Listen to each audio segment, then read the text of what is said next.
Hi folks, Pete Guitar Martin here. This is part 2 of how to play the acoustic guitar parts to Wish You Were Here by Pink Floyd. This song, I mentioned in the part 1 that I was going to introduce the chords and then talk about song structure, and I went into detail on the chords, did not talk about song structure. We're going to start with song structure today. So this song has an intro, then it does 2 verses, then it has a solo, then it does a 3rd verse, and then there's a keyboard solo, and then there's a solo singing, a vocalist singing along with a slide guitar. The second solo, by the way, is slide guitar, and there's a solo in the intro. So there's, part of the intro is a acoustic guitar solo. The second solo between verses 2 and 3 is a slide guitar on acoustic, and then the end there's a keyboard section followed by the slide guitar again with it's really the vocalist, but if you listen, the vocalist and the slide guitar are doubling each other, and it's kind of a scat type vocal solo, and it fades out. So, you could either do 2 or 3 repetitions if you're doing this live, and then end the song on a G chord, which is the key of the song.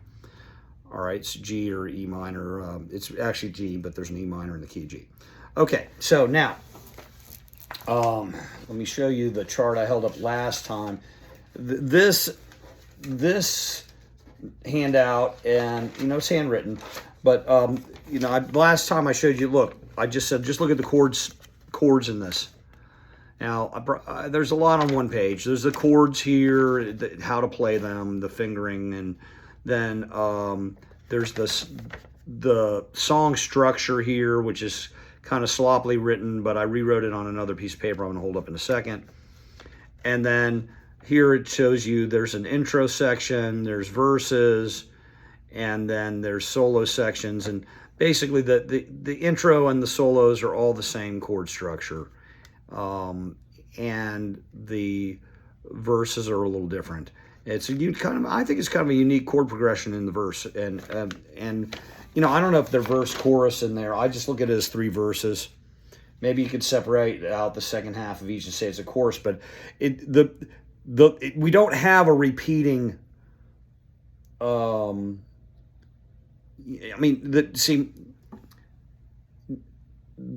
There's no real quote-unquote bridge in this song. I mean, the 3rd verse kind of sounds like a bridge. Maybe it's sung a little different, but the chord structure is the same. So generally, lyric-wise, there's 3 parts to a song, and there's not always a bridge. There's the verses, the chorus, and the bridge. So the verse is going to have, each verse is generally going to have the same melody. There might be some minor changes, but they're going to have different lyrics. Each chorus is going to have the same melody as each other, except for minor changes. But the words are going to be basically, if not identically, the same each time they sing the chorus. And sometimes there's a double chorus at the end, and they do ad lib or whatever. And then a bridge is a part of the song that is unlike the chorus, and it's unlike the verses. It's unique, both lyrically, both the words and the melody, and usually the chord structure are different than either the verses or the choruses. So that's what a bridge is. And I guess it connects one section of the song to another. It's kind of how it's got its name. Occasionally you'll find a song with 2 bridges. Maybe it's got 3 to 5 verses and a few choruses, and they'll have the bridge twice. That's very rare. And it's more often that there's just no bridge at all, which I think is the case with this song.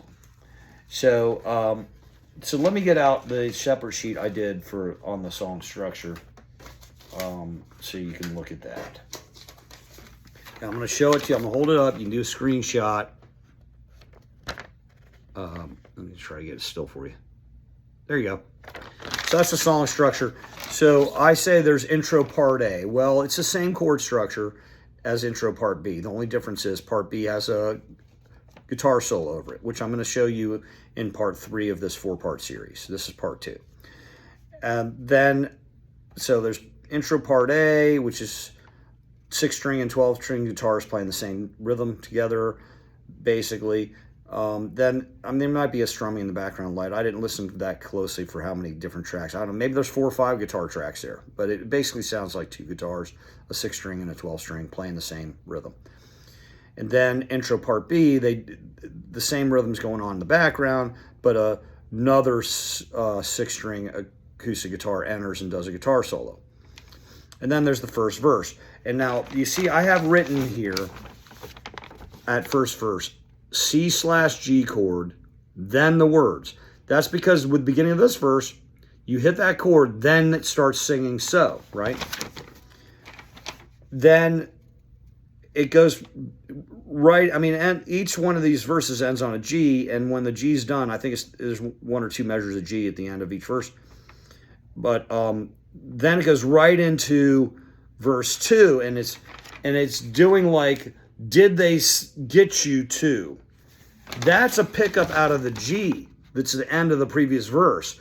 Did they get you to trade? You don't actually start the new chords until you're singing the word trade. So that's why I have the G written there over did they get you to, and the C/G shows trade. So that's at the verse 2. Okay? And personally, I had issues thinking sometimes that I'd be going to a different chord there. But I'm not going to tell you what I did wrong for years and had to spend considerable time to relearn, because I don't want to keep repeating the mistakes. I try to teach you the right way from the beginning. Learn the right way from the beginning, then you don't have to spend endless hours correcting mistakes, okay? Or slipping back into them years later when you're out of practice because you did it wrong for so long. But anyway, all right, so then there's the guitar solo, which is just a repeat of part B, only it's a different solo, and they're using a slide-on acoustic guitar. So then there is, let me see if I can do it this way, but then there's verse 3. Now verse 3 hits the C/G chord first before the singing comes in. So you hit that C/G chord, then you sing, how I wish you were here. And I haven't sang it all this morning, so I haven't really warmed up my voice. But at any rate, then there's the next is the same as intro part B, only you do it 2 or 3 times. Like I said, there's a keyboard solo, then there's a solo of the guy scatting and playing, and then you could throw another solo if you want. They start to fade out around that time, and then what happens? The music almost disappears completely, and eventually does, while this synthesized sound of wind overwhelms, and just all you have left is the wind, like the wind cries Mary, right? Anyway, I actually did this song not too long ago at a celebration of life, and so I thought it was appropriate, and any rate, it was for a musician buddy of mine. Any rate, okay, so what I'm going to do now is go back to the other sheet and actually show you how to play the song. So initially we're going between a G chord and an E minor, but it starts on the pickups to the E minor chord. So we're actually, at the very beginning, we're not actually playing a G chord. We don't even play a G note. We play single notes. We hammer from A to B, and then pick the D note, single notes, and that's on count 4, and it's like 4E and, so it's 3/16, well, it's 2/16 notes followed by an 8th note, 4E and then you strum the C/G on 1. I mean the E minor rather, E minor, because the intro goes between G and E minor. So bottom 4E and E minor, 2, 3, 4, and then it goes to G. It goes back and forth between the E minor and G. Then it goes from E minor to A7, and there's some single notes transitions there. I'll show you that. Okay, and the intro does that twice because their intro part A is no solo, intro part B is guitar solo. Then we start the first of 3 verses and we play 2 verses in a row. So, all right. So I'm like down to 10% battery. I hope it doesn't cut out on me. So anyway, so I should probably have that hooked up to charger now. But anyway, the beginning starts like this. You don't hit the G actually. A lot of people will probably do that, but it's 4 E and 1, and now we're into that E minor chord that I showed you in the first video how to play it. And then it's E, D, E note, E, open third, G, E, D, and then you strum the G chord. Now we hit the G as a pickup. And 4 E and 1, and 4 and 1. That might have the count wrong there. Now it's E, D, B, open A. It goes to that A7. I showed you how to play this in the first part 1.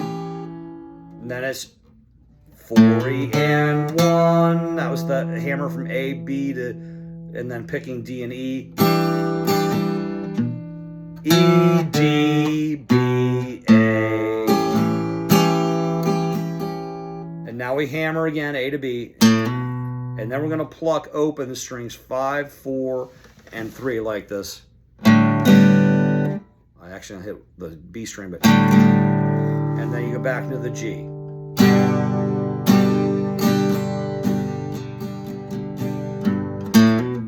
And it repeats that, okay? So then when we do the verse, it starts with we're in a G, and then we go to the C/G, and it goes... So you think you can D sharp, D, F sharp in the bass, heaven from A minor with A, E in the bass, blue skies from G. Can you tell a green D with F sharp in the bass, from a cold seal C/G, C, E minor with a B in the bass, A minor. Do you think you can tell? Did they get you to... Now we're in this verse 2 again, so just repeats that. I'm not going to do that. And then, so then at the end it does... So it does that progression 3 times. You know, when we start over on the C/G, don't go to that D/F sharp. But I showed you exactly where we start each verse in the beginning of this. And essentially, that's all I got to show you with this. Because everything else is a repeat. I mean, the solo at the end is just like the intro. Okay? So I hope you enjoyed that. And go ahead and leave questions and comments in the comments section. Hit subscribe if you haven't already. Ring the bell so that you can be notified when I post the next video. So I'm going to go ahead and turn this off and post this. And I'll do the next couple parts in the next day or so. I hope you have a great day. Pete Guitar Martin here.